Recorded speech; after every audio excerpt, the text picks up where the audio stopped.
जी दोस्तों, welcome to my channel जिसका नाम है चाय पियो और सीखो। एक ऐसा चैनल जिसमें चाय पीने के दौरान कुछ ना कुछ आपको 5-10 मिनट के अंदर नया सीखने को मिलता है। आज का हमारा टॉपिक है रिमूव बैकग्राउंड। और रिमूव बैकग्राउंड के पीछे जो बैकग्राउंड आपको नजर आ रहा है उसका भी एक बैकग्राउंड है।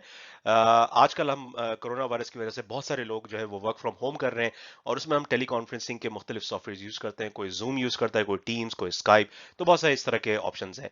कुछ ऐसे पहले ये वाकया हुआ था, इसका खैर कोरोना से कोई ताल्लुक नहीं है, लेकिन ये कि बीबीसी का एक लाइव इंटरव्यू चल रहा था। आप लोगों में से कुछ लोगों ने देखा होगा। बड़ी सीरियस बात हो रही थी, मेरे ख्याल से नॉर्थ कोरिया पे कोई टॉपिक डिस्कस हो रहा था। तो उस दौरान ये शख्स भी जो है वो जो इंटरव्यू दे रहे थे वो घर से ही काम कर रहे थे। तो इस दौरान जो है वो पीछे आपको नजर आ रहा होगा येलो कलर में बड़े मजे से एक क्यूट सी बच्ची जो है, उनकी बेटी जो है वो चल के आ गई। ये सारा कुछ लाइव इंटरव्यू के दौरान हो रहा था। तो एक मजाइया सी सिचुएशन पैदा हो गई और उसके बाद फिर ये हुआ कि काफी सारे सॉफ्टवेयर के अंदर ब्लर बैकग्राउंड का ऑप्शन आने लगी है। जो सॉफ्टवेयर आप यूज करते हैं टेलीकॉन्फ्रेंसिंग के लिए, हो सकता है उसमें ये ऑप्शन हो। ब्लर बैकग्राउंड में ये होता है कि फिर जो फ्रंट पे जो शख्स होता है, सिर्फ उसका फेस और उसकी बॉडी नजर आ रही होती है और पीछे जो भी चीज होती है वो ब्लर हो जाती है। तो ये एक छोटा सा बैकग्राउंड था इस टॉपिक का। पावर पॉइंट के अंदर भी रिमूव बैकग्राउंड की एक ऑप्शन है। अगर आप इमेजेस डाल रहे हैं और इमेजेस में आप काम कर रहे हैं तो रिमूव बैकग्राउंड की ऑप्शन को यूज करके आप उसको एडिट कर सकते हैं। आइए देखते हैं किस तरह इस्तेमाल होता है। जी दोस्तों, तो आइए चलते हैं अभी आज की एग्जांपल की तरफ। तो मैंने दो इमेजेस यहाँ पे चूज की हैं रिमूव बैकग्राउंड को यूज करने के लिए। एक एग्जांपल मैं आपको देता हूँ। ये जैसे प्लेनेट अर्थ की तस्वीर है और इसमें प्लैनेट के अराउंड जो है वो एक ग्रे कलर का स्क्वायर बना हुआ है। बाज दफा ये होता है कि ये स्क्वायर जो फिट नहीं आ रहा होता या ये कलर से मैच नहीं कर रहा होता बाकी जो चीजें आपकी स्लाइड में, और आप सिर्फ और सिर्फ जो है वो प्लैनेट अर्थ की तस्वीर चाहते हैं। तो इस काम को करने के लिए रिमूव बैकग्राउंड यूज हो सकता है। तो आइए देखते हैं। जब आप इस पिक्चर पे क्लिक करेंगे तो एक ऑप्शन आएगा पिक्चर फॉर्मेट का, और पिक्चर फॉर्मेट के अंदर आपको रिमूव बैकग्राउंड का ऑप्शन नजर आएगा। ये भी बताता चलूं कि इस तरह के ऑप्शंस रिसेंटली ऐड हुए हैं पावर पॉइंट के अंदर। पहले ये काम करने के लिए आपको प्रोफेशनल सॉफ्टवेयर चाहिए होते थे, जैसे एडोब फोटोशॉप या इस तरह की चीजों पे ये काम होता था। लेकिन अब माइक्रोसॉफ्ट पावर पॉइंट के अंदर भी काफी पावरफुल किस्म के इमेज एडिटिंग ऑप्शंस आ गए हैं। आज उनमें से सिर्फ एक टॉपिक में कवर कर रहा हूं, फिर बाद में और भी टॉपिक्स कवर करूंगा। तो आइए देखते हैं जब इसको रिमूव बैकग्राउंड क्लिक करेंगे तो क्या होगा। जब रिमूव बैकग्राउंड आपने क्लिक किया तो आप देखेंगे ये पिंक या पर्पल टाइप का कलर एक आ गया है। इसका मतलब ये है कि पावर पॉइंट को लग रहा है कि ये सारा कुछ एरिया जो है बैकग्राउंड है और इसके अलावा जो चीज है वो असल इमेज है। तो एक तरीके से वो आपको बताता है कि मैं इस चीज को हटाने लगा हूं, ये बैकग्राउंड मैंने सही समझा है कि नहीं। क्योंकि बाज़ दफ़ा पिक्चर्स बड़ी मिक्स होती हैं, उसमें जो है वो कई चीज़ें होती हैं, तो पावर पॉइंट को अंदाज़ा नहीं होता कि बैकग्राउंड क्या चीज़ है और असल इमेज क्या चीज़ है। तो इसमें बहुत आराम से इसने बैकग्राउंड को डिटेक्ट कर लिया। शेप जो है बड़ा राउंड सा शेप था, बड़े इजीली इसको पता चल गया कि इस शेप की बाउंड्रीज किधर है और इसके अलावा जो कुछ है वो बैकग्राउंड है। तो जैसे ही मैं इसको कीप चेंजेस पे क्लिक करूंगा, आप देखेंगे कि इमेज बैकग्राउंड के कुछ ऑप्शंस आ गए। इनको भी हम कवर करते हैं। कीप चेंजेस पे क्लिक करूंगा तो उसने वो इमेज का बैकग्राउंड हटा दिया है और अब सिर्फ और सिर्फ ये जो अर्थ का शेप था वो वो बाकी रह गया है। तो ये एक सिंपल एग्जांपल थी। इसमें ये भी बताता चलूं कि इमेज की क्वालिटी का भी बड़ा इंपॉर्टेंट रोल होता है। अगर अच्छी क्वालिटी का इमेज होगा तो रिमूव बैकग्राउंड अच्छे तरीके से काम करेगा। अगर इमेज इटसेल्फ जो है वो लो रेजोल्यूशन का होगा या अच्छा नहीं होगा, उसमें बड़ा शार्प और क्रिस्प किस्म का बैकग्राउंड नहीं पता चलेगा, तो रिमूव बैकग्राउंड शायद इतने अच्छे तरीके से काम ना करे।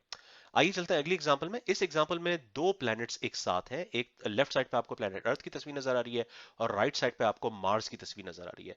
अब यहाँ पे थोड़ा सा मामला डिफरेंट हो गया। अब मैं रिमूव बैकग्राउंड करूंगा तो पावर पॉइंट को पता नहीं चलेगा कि आप कौन सा इमेज लेना चाहते हैं। तो इसमें थोड़ी सी फाइन ट्यूनिंग की जरूरत होगी। आइए देखते हैं। अब मैं पिक्चर फॉर्मेट को क्लिक करके रिमूव बैकग्राउंड को क्लिक करता हूँ। तो जैसे ही मैंने रिमूव बैकग्राउंड को क्लिक किया तो इसने देखा कि अर्थ जो है वो ज्यादा बड़े शेप का ऑब्जेक्ट है। तो इसने अज्यूम कर लिया कि ये मेन ऑब्जेक्ट है इस इमेज का। और साथ में जो मार्स था उसको उसने बैकग्राउंड कंसिडर किया। उसने सोचा कि शायद ये मेन फोकस नहीं है इस पिक्चर का, तो इसको बैकग्राउंड कंसिडर करते हैं। मैं कीप चेंजेस को क्लिक करूंगा फिलहाल। अब आप देखेंगे कि सिर्फ अर्थ की पिक्चर रह गई है, मार्स की पिक्चर हट गई है। तो ये एक ऑप्शन था। लेकिन लेट्स से आप चाहते हैं कि मार्स की पिक्चर भी कवर हो, तो ये काम आप कर सकते हैं। रिमूव बैकग्राउंड को आप फर्दर कस्टमाइज कर सकते हैं, उसको फाइन ट्यून कर सकते हैं। आइए देखते हैं। जब मैं पिक्चर फॉर्मेट पे जाऊंगा, रिमूव बैकग्राउंड क्लिक करूंगा, तो दोबारा वही हुआ। इसने सिर्फ अर्थ को तो पिक कर लिया लेकिन मार्स को पिक नहीं किया। लेकिन अब आप यहाँ पे देखेंगे कि बैकग्राउंड रिमूवल के कुछ ऑप्शंस हैं। एक ऑप्शन है मार्क एरियाज टू कीप और एक ऑप्शन है मार्क एरियाज टू रिमूव। क्योंकि पावर पॉइंट को पता है कि वो गलती कर सकता है, हो सकता है बैकग्राउंड उठाने में कुछ एक्स्ट्रा चीजें उठ जाएं या कुछ इंपॉर्टेंट चीजें रह जाएं।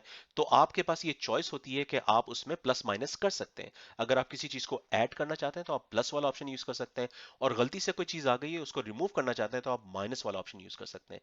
तो जब मैं प्लस वाला ऑप्शन यूज करूंगा, फॉर एग्जाम्पल मैं मार्स को इंक्लूड करना चाह रहा हूं, तो मैं प्लस वाला ऑप्शन क्लिक करूंगा तो मुझे एक पेंसिल आ जाएगी, उस पेंसिल से मैं ड्रॉ करूंगा इस मार्स के अराउंड एक सर्कल। तो जब आप ड्रॉ करेंगे जो भी चीज होगी उस सर्कल के अंदर वो चीज इंक्लूड हो जाएगी। तो आइए देखते हैं। अच्छा, अब आप ये देखेंगे मैंने प्लस को क्लिक किया तो एक मुझे ये पेंसिल का सिंबल नजर आ रहा है, पेंसिल आ गई है। तो इस पे मैं पेंसिल को इस्तेमाल करते हुए एक सर्कल ड्रॉ करूंगा, और मेरी ड्राइंग को माइंड नहीं कीजिएगा, बड़ी रफ सी ड्राइंग होगी, लेकिन मैं कोशिश करूंगा कि आपको इसका बेसिक कॉन्सेप्ट बता दूं। तो फॉर एग्जांपल मैंने यहाँ पे एक रफ सा सर्कल ड्रॉ किया, और आप ये देखेंगे कि ये फिर इमेज इंक्लूड हो गया। और अब मैं यहाँ पे लिखूंगा कीप चेंजेस, तो अब आप ये देखेंगे कि मार्स का जो ऑप्शन है, जो पिक्चर है वो इंक्लूड हो गई। इसने और भी कुछ चीजें एक्सक्लूड कर दी हैं, तो इसको आप मजीद फाइन ट्यून कर सकते हैं। मैं दोबारा जाता हूँ और फॉर एग्जांपल मैं इसको थोड़ा सा मजीद बेहतर तरीके से कट करता हूं, और अब आप देखिए देखेंगे कि ये जरा कुछ बेहतर कट हुआ है।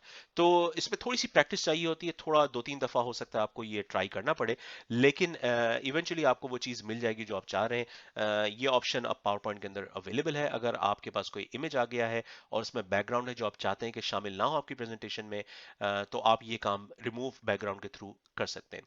तो ये था आज का लेसन, उम्मीद है आपको पसंद आया हो। चैनल के आइकन को क्लिक करके जरूर सब्सक्राइब करें, और कोई भी टॉपिक आपको कवर करना हो तो कमेंट्स में जिक्र करें, मेरी कोशिश होगी कि उसको जल्द से जल्द कवर करूं। ये था आज का लेसन, मिलते हैं अगले लेसन में। शुक्रिया।